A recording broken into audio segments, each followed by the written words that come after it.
अस्सलाम वालेकुम। अच्छा, अभी हमारा सवाल नंबर 8 है 81 C² minus 16 P² plus 18 CD और प्लस D²।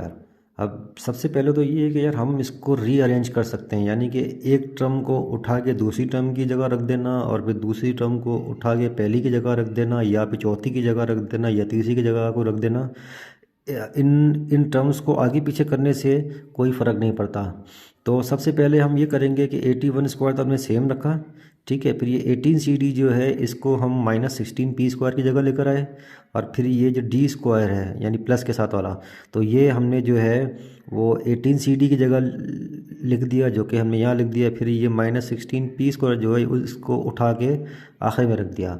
तो इस तरह वैसे हम कर सकते हैं। मैं इसके रीज़न बताता हूँ। अब ये को फ़र्ज़ करें कि मैं लिखता हूँ कि भाई 4 या 5 कर लें। 5 माइनस 2 प्लस 3 प्लस 1। अब 5 में से 2 निकालेंगे, कितने बचे? बाकी 3। तो उस 3 में ये 3 जमा किए तो 6 हो गए, फिर 6 में एक और जमा किया, कितना बन जाएगा? 7। यानी इसका टोटल आंसर है 7। अब देखें, अब मैं इस 5 को उठा के इस 1 की जगह रखता हूँ, यानी कि 5 की जगह 1 रख दिया, और इस 1 को इस 2 की जगह रख दिया यहाँ पर, इस 2 को इस 5 की जगह रख दिया -2, और ये वाला जो 1 जो हमारा प्लस में था वो हमने यहाँ प्लस कर दिया, ठीक है। फिर बाकी क्या बचा हमारा? 3 प्लस 3, और ये 5 भी हमारा प्लस में था तो यहाँ भी प्लस की साइन दे दी। अब भी देखें, अब 5 और 3 8 और 1 9, तो उस 9 में से ये हमारा 2 हमने माइनस किए, यानी 2 माइनस किया, तो बाकी कितना बचा? 7, यानी 7। इससे ये ज़ाहिर हुआ कि इन टर्म्स को हमने आगे पीछे भी आगे पीछे करने से भी हमारे जवाब में कोई फ़र्क नहीं पड़ा। तो सेम इसी तरह यहाँ पर भी हमने टर्म्स को आगे पीछे करके उनको रीअरेंज किया। तो रीअरेंज करने के बाद हम देख रहे हैं कि 81 जो है वो हमारा 9 का स्क्वायर है, ठीक है। और फिर C² भी सेम रखा, ये प्लस सेम, 18 CD भी सेम, और ये चीज़ें सारी सेम, और ये माइनस भी सेम। फिर हम ये देख रहे हैं कि ये 16 जो है वो हमारा 4 का स्क्वायर है, और P² भी हमारा सेम, ठीक है। तो अब ये स्क्वायर जो है वो इस 9 के ऊपर है, और यहाँ पे ये स्क्वायर C के ऊपर है, तो इन दोनों को हम होल स्क्वायर दे सकते हैं। ये हम पिछले सवाल में देख कर रहे थे हम, और उससे भी पिछले सवाल में देख कर आए थे, ठीक है। तो सेम इसी तरह ये वाला स्क्वायर इस 4 के ऊपर है, ये वाला स्क्वायर इस P के ऊपर है, तो इस 4P यानी इन दोनों को हम होल स्क्वायर में कन्वर्ट कर सकते हैं। ये भी हम अपना पिछले सवालों में अपना सीख कर आए हैं हम। तो अब होगा ये, तो ये चीज़ तो हमारी हो गई। फिर इसको भी हमने इस तरह लिख दिया, फिर इस D² को भी हमने इस फॉर्म में लिख दिया, तो ये भी चीज़ पीछे सीख कर आए हम, ठीक है। तो अब जब इसको देखा जाए तो जिस चीज़ को मैं ब्रैकेट के अंदर क्लोज कर रहा हूँ, यानी ये वाली चीज़, ये यहाँ से लेकर यहाँ तक, इसने एक फार्मूले की शक्ल इख्तियार कर लिया हमारी, ठीक। या अगर ये समझ, खैर ये तो हमने फार्मूला लिखा है, लेकिन अगर इस चीज़ को कहा जाए, इस चीज़ को इसने एक फार्मूले की शक्ल इख्तियार कर ली है, जो कि हो गया हमारा 9C² plus 18CD plus D², ठीक है। तो A² बन जाएगा हमारा क्या? 9C बन जाएगा, और अपना A जो है वो हमारा 9C बन जाएगा, और B जो है हमारा क्या बन जाएगा? D। यानी ये D जो है वो B की वैल्यू बन जाएगी, और ये 9C जो है वो हमारी A की वैल्यू बन जाएगी, जो कि मैंने यहाँ सेपरेटली लिखी भी हुई है। तो अब इन्हीं वैल्यूज़ को, यानी 9C और D को इस फार्मूले के अंदर फिट करके देखते हैं। तो A की जगह हमने A की वैल्यू रखी, जो कि हमने यहाँ लिखी हुई है। फिर प्लस हमारा सेम, फिर 2 फार्मूला वाला सेम, फिर A की जगह A की वैल्यू, फिर B की जगह B की वैल्यू, फिर प्लस हमारा सेम, फिर इस B की जगह B की वैल्यू, ठीक है। और ये स्क्वायर जो है ये भी हमारा फार्मूले वाला। अब ये यूँ समझ लेंगे, ये वाला स्क्वायर और ये वाला स्क्वायर, ये दोनों हमारे फार्मूले वाले स्क्वायर हैं, जो कि ये और ये है, ठीक है। तो अब जब इन सबको हम आपस में मल्टीप्लाई करेंगे तो हमारा आंसर यही बनेगा 18CD। यानी जब 2 को 9 से मल्टीप्लाई करेंगे तो आ जाएगा 18, और C और D आपस में मल्टीप्लाई करेंगे तो CD ही बनेगा हमारा, ठीक है। और ये जो है वो 9C का के ऊपर होल स्क्वायर, जब इसको भी सॉल्व करेंगे तो हमारा ये आंसर बनेगा। यानी कि 9 का स्क्वायर करेंगे तो 81 बनेगा, और C का स्क्वायर करेंगे तो हमारा C² बनेगा। यानी कि ये चीज़ और ये चीज़ आपस में बराबर हो गई हमारी, ठीक। अब क्या हुआ कि हम देख रहे हैं कि चूंकि इस चीज़ ने इस फार्मूले की शक्ल इख्तियार कर ली है और ये फार्मूला इस चीज़ के बराबर है, तो इस चीज़ को हम इस फॉर्म में लिख सकते हैं जो कि हमने यहाँ लिख दिया है। यानी कि ए की जगह ए की वैल्यू लिखी, फिर प्लस हमारा फार्मूले वाला सेम, फिर बी की जगह बी की वैल्यू जो कि है हमारी डी। तो इनको होल स्क्वायर दे दिया, यानी कि ये चीज़ इस फार्मूले के बराबर है और ये फार्मूला इसके बराबर है और ये चीज़ इसके बराबर हो गई, तो इसी हवाले से ये चीज़ इसके बराबर हो गई। फिर ये हमारा माइनस सेम रहा, फिर ये हमारा 4p के ऊपर स्क्वायर जो है वो भी हमने यहाँ पे उठा के रख दिया नीचे। ठीक हो गया। अब क्या हुआ कि अब हमारा अब ये इस चीज़ ने हमारा इस फार्मूले की शक्ल इख्तियार कर लिया। वो किस तरह? वो इस तरह है कि ये 9c प्लस डी जो है ये हमारा बन जाएगा a, और ये 4p जो है ये बन जाएगा b। यानी a का स्क्वायर जो कि ये लिखा हुआ है, फिर और ये b का स्क्वायर जो कि हमने यहाँ लिखा हुआ है, और ये माइनस सेम फार्मूले वाला। ठीक हो गया। तो यानी कि कोई चीज़ अगर आपकी इस फॉर्म में लिखी है तो अलजबरा के पॉइंट ऑफ व्यू से वो चीज़ इस फॉर्म के बराबर होती है, यानी कि इस नमूने के बराबर होती है। तो इसको हम इस नमूने में को लिखेंगे तो वो किस तरह लिखेंगे? यहाँ पे ए है तो ए की जगह ए की वैल्यू 9c प्लस डी जो कि हमारी ये है, फिर प्लस हमारा फार्मूले वाला सेम, फिर बी की जगह बी की वैल्यू जो कि हमारी 4p है, और सेम इसी तरह जो है और सेम इसी तरह जो है यहाँ भी ए है तो ए की जगह ए की वैल्यू, फिर माइनस हमारा फार्मूले वाला बी की जगह बी की वैल्यू।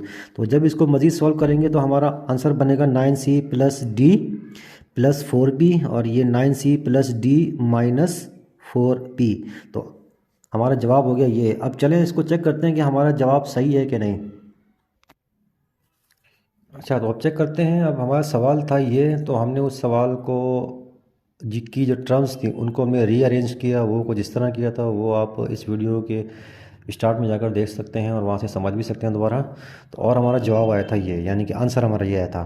तो अब चेक करना है हमने कि ये हमारा आंसर ठीक है कि नहीं।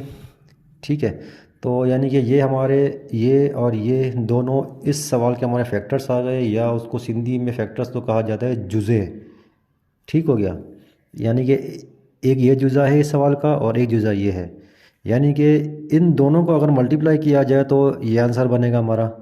यानी कि इस तरह भी कह लें कि अगर मैं कहूँ मेरे पास एक नंबर है 9, अब इसके फैक्टर्स क्या हो सकते हैं?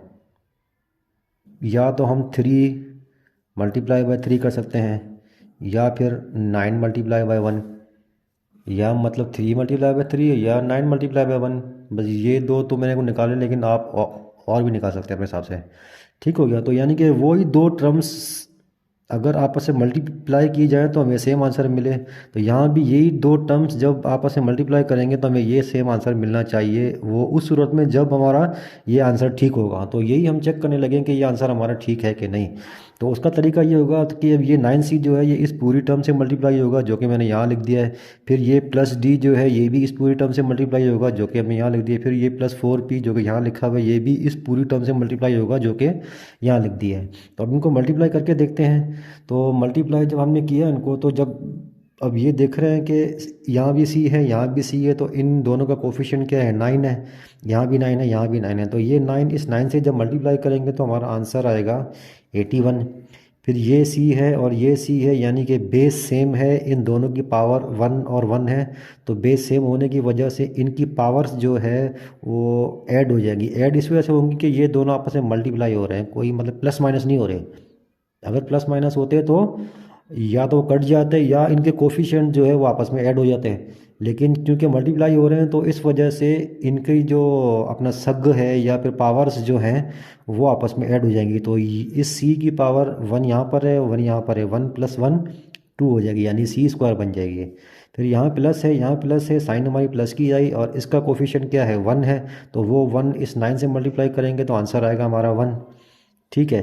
फिर ये c और ये d ये हमारे सेम रहेंगे। फिर यहाँ प्लस और यहाँ माइनस, साइन हमारी आएगी माइनस की। ठीक है। और फिर ये 9 का टेबल या 4 टाइम्स लगाएंगे तो हमारा आंसर आएगा 36, यानी कि इस 9 को जब 4 के साथ ज़रब करेंगे तो हमारा जवाब आएगा 36। फिर ये c और ये p ये हमारा सेम रहेगा। ठीक हो गया। अब यहाँ प्लस है, यहाँ भी प्लस है, साइन हमारी प्लस की रहेगी। फिर ये डी इस 9c से कोई मल्टीप्लाई होगा और हम देख रहे हैं कि इस डी का अपना कोफिशिएंट है 1, तो वो 1 जो है इस 9 से मल्टीप्लाई करेंगे तो आंसर आएगा 9। फिर ये सी और डी आपस में मल्टीप्लाई करेंगे तो आंसर आएगा सी डी, या सी डी लिख दे या फिर डी सी लिख दे, इससे कोई फ़र्क नहीं पड़ता। वो उसकी वजह ये कि फ़र्ज़ करें मैं अगर कहता हूँ कि भाई मुझे ये को 3 को 2 से मल्टीप्लाई करना है, तो आंसर क्या आएगा मेरा 6 आएगा, है ना।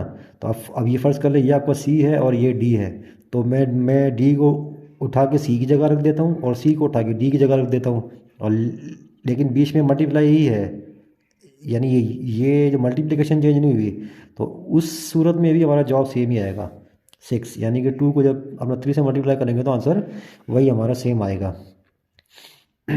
ठीक है, तो अब आगे चलते हैं। अब यहाँ भी डी है, इसका कोफिशिएंट 1 है और इस डी का भी कोफिशिएंट 1 है, तो ये भी दोनों जब आपस में मल्टीप्लाई करेंगे तो आंसर 1 ही आएगा। और यहाँ भी प्लस है, यहाँ भी प्लस है, तो साइन प्लस की आएगी। फिर ये वाला 1 और ये वाला 1 आपस में मल्टीप्लाई करेंगे तो आंसर 1 आएगा, जो कि मैं यहाँ पे नहीं लिख रहा हूँ। और फिर ये डी और ये डी, इन दोनों की बेस सेम होने की वजह से इनकी जो पावर्स हैं 1 और 1 ये दोनों ऐड हो जाएंगी, यानी 2 बन जाएंगी, और बेस सेम ही रहेगी। हमारी बेस जो कि डी थी वो सेम रहेगी, और उसकी पावर्स जो है 1 यहाँ पर और 1 यहाँ पर, ये यानी इसका भी 1 और इसका भी 1, ये दोनों आपस में प्लस हो जाएंगी। ठीक है, फिर यहाँ प्लस है, यहाँ माइनस है, साइन माइनस की जाएगी हमारी। और इस यहाँ इस डी का कोफिशिएंट 1 है और यहाँ पी का 4 है, तो ये वाला 4 ये इस 1 से मल्टीप्लाई करेंगे तो आंसर आएगा हमारा 4। और ये पी और डी जो है वो पी डी कर लेते हैं हम। ठीक है, यहाँ प्लस है, यहाँ प्लस है, साइन प्लस की आएगी हमारी। फिर 4 को 9 से जब मल्टीप्लाई करेंगे हम, जब 4 को हम 9 से मल्टीप्लाई करेंगे तो उसका आंसर आएगा हमारा 36। फिर ये P और C जब आपस में मल्टीप्लाई कुछ करेंगे तो इसका आंसर आएगा हमारा CP। ठीक है, और अब हम देख रहे हैं कि यहाँ पे D है, यहाँ पे P है, और D का कोफिशिएंट 1 है और P का कोफिशिएंट 4 है, तो ये 4 इस 1 से मल्टीप्लाई होगा इस D के कोफिशिएंट से, यानी 1, उस 1 से जब ये 4 मल्टीप्लाई होगा तो आंसर आएगा हमारा 4। यहाँ प्लस है, यहाँ प्लस है, तो साइन हमारी प्लस की ही आएगी। ये P है और यहाँ D है, तो ये हमारा बन जाएगा PD। फिर ये प्लस, ये माइनस, साइन माइनस की आएगी। ये 4 इस 4 से मल्टीप्लाई करेंगे तो आंसर आएगा 16। ठीक, फिर ये P और ये P आपस में मल्टीप्लाई होंगे तो आंसर आएगा P², यानी इन दोनों का बेस सेम है तो इन दोनों की पावर्स ऐड हो जाएंगे, जो हम अभी शुरू से सीखते आ रहे हैं। ठीक है, अब हम देख रहे हैं यहाँ पर कि मैं जिनको सर्किल कर रहा हूँ, एक चीज़ ये और एक चीज़ हमारी ये दोनों वाली टर्म्स सेम है, यानी 36CP और 36CP सेम है, लेकिन ये माइनस में है और ये प्लस में है, तो ये हम काट सकते हैं, यानी इनका आंसर वैसे 0 ही आएगा जब हम इसको प्लस माइनस करेंगे। ठीक है, फिर हम अपना ये देख रहे हैं कि यहाँ 4PD जो है ये माइनस में है और यहाँ पे 4PD जो है ये हमारे प्लस में है, तो ये भी आपस में कट जाएंगे, क्योंकि इनको भी जब प्लस माइनस करेंगे तो आंसर हमारा 0 बनेगा। अब अपना मज़ीद आगे चलते हैं, तो सबसे पहले जो हमारी बची हुई टर्म्स हैं वो हम लिखते हैं। 81C², फिर प्लस 9CD ये वाला, फिर ये वाला प्लस 9CD प्लस 9CD, फिर प्लस D² प्लस D², फिर ये कट गया था, ये कट गया था, ये कट गया था, बाकी बचा हमारा ये, यानी -16P²। अब यहाँ पर भी बेस सेम है आपकी, यानी CD और CD, तो इनके कोफिशिएंट जो है वो ऐड हो सकते हैं, वो यानी कि उनको जोड़ा जा सकता है। अब जोड़ में जो जोड़ या कट में अलजबरा का एक रूल याद रख लें कि वो सिर्फ आपस में कोई सी भी दो टर्म्स कुछ सिर्फ एक ही सूरत में आपस में ऐड या सब्सट्रैक्ट हो सकती हैं, यानी जोड़ या कट हो सकती हैं, जब उनकी बेस सेम हो। यानी कि यहाँ पर जो CD है ये इसकी बेस है, तो जब ये बेस सेम होगी तो ही इनके जो कोफिशिएंट्स या फिर अददी मुंडे जो है ये ऐड हो सकते हैं, और अगर सेम नहीं होगी तो ऐड नहीं हो सकते हैं। तो 81C² तो हमारा सेम रहा। अब इनकी बेस सेम होने की वजह से इनके जो कोफिशिएंट्स है ये हमारे ऐड हो जाएंगे, यानी 9 और 9 कितने हो जाएंगे, 18 बन जाएंगे, और CD हमारा सेम रहेगा। फिर ये प्लस D² ये भी हमारा सेम रहा। फिर ये माइनस ये वाला, और फिर 16P² ये भी हमारा सेम रहा। ठीक है, तो अब आप देख सकते हैं कि हमारे इस जवाब ने वापस सवाल की सूरत इख्तियार कर ली है, जो कि हमने यहाँ से लिया था। ये वाला सवाल, और इस चीज़ को हमने यहाँ से थोड़ा रीअरेंज किया था हमने। ठीक है, तो ये और ये सब कुछ सेम है, तो उसका मतलब कि हमारा आंसर ठीक है जो कि हमने को निकाला है। ठीक है, आपका थैंक यू वेरी मच। बस इंशाल्लाह नेक्स्ट वीडियो में फिर मिलते हैं। दुआ में याद रखिएगा। अल्लाह हाफिज़।